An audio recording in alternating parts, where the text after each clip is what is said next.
Bienvenue dans cette nouvelle vidéo de Lexical Info. Retrait du Mali, la guerre n'est pas finie, le combat continue. N'oubliez pas de vous abonner à Lexical Info juste en bas de cette vidéo. La France n'a pas à rougir de son départ du Mali, confirmé par Emmanuel Macron ce jeudi. C'est l'avis du député du Morbihan Jean-Michel Jacques, LREM. Cet ancien infirmier des commandos marines, devenu vice-président de la commission défense à l'Assemblée, estime énorme le travail abattu par les Français dans ce pays. 53 soldats français sont morts au Mali depuis le début de notre engagement en 2013. Il y a eu des dizaines de blessés, des milliards d'euros engloutis. Aujourd'hui, on part du pays. On a envie de dire, tout ça pour ça? Effectivement. 53 morts, même 59 en tout, car certains ne sont pas morts au combat, mais dans l'exercice de leurs fonctions. Il convient aussi d'ajouter les soldats africains tués, et d'avoir une pensée pour la population malienne qui souffre. Après, tout ça pour ça? Je ne suis pas d'accord. Ce qui a été fait est énorme. En 2013, la France est intervenue à la demande de l'État malien pour contrer une montée en puissance des groupes terroristes. Ils s'étaient soudés et descendaient, à vive allure, sur Bamako, en s'emparant des villes sur leur route. Notre intervention a permis de les stopper et d'empêcher la constitution d'un califat, à l'instar de celui au Levant. Ce n'est pas rien.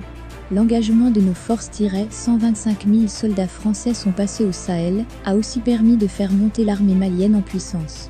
En 2013, au début de notre intervention, elle comptait à peine 8 000 hommes. Aujourd'hui, elle en regroupe 40 000, formés à se battre. Tout ça, ce n'est pas rien. On a l'impression d'avoir gagné la guerre en 2013, mais d'avoir perdu la paix en 2022. Je rejette en bloc cette analyse. Depuis 2013, les choses ont évolué et on s'est adapté. Au Mali, une junte a fait un coup d'État. Elle a dit qu'elle mettait en place un processus démocratique avant de revenir sur cet engagement. Pour consolider son pouvoir, elle a fait venir des mercenaires, payés par l'argent des Maliens, et multiplier les initiatives pour empêcher l'intervention des forces internationales. Sur un plan diplomatique, cette junte s'est totalement isolée. Comme ses homologues africains et européens, la France ne peut cautionner cela. Elle réadapte donc son dispositif. La guerre n'est pas finie. Le combat continue. Ce qui se passe aujourd'hui était déjà dans le discours du président de la République lors du sommet de Pau, en janvier 2020, NDLR. La réactualisation du dispositif des forces internationales était prévue. Les groupes armés terroristes se sont déplacés vers le sud. Il fallait que l'on se réorganise aussi, par rapport à cela. Que des Français se fassent bouter d'un pays d'Afrique francophone, qui leur avait demandé de l'aide par une junte soutenue par des Russes, cela ressemble à un tournant géostratégique majeur. C'est la fin du fameux précaré? On ne peut pas penser comme des colonialistes. Le président Macron le dit depuis le début, on ne raisonne plus dans un cadre postcolonial. Les pays africains sont souverains.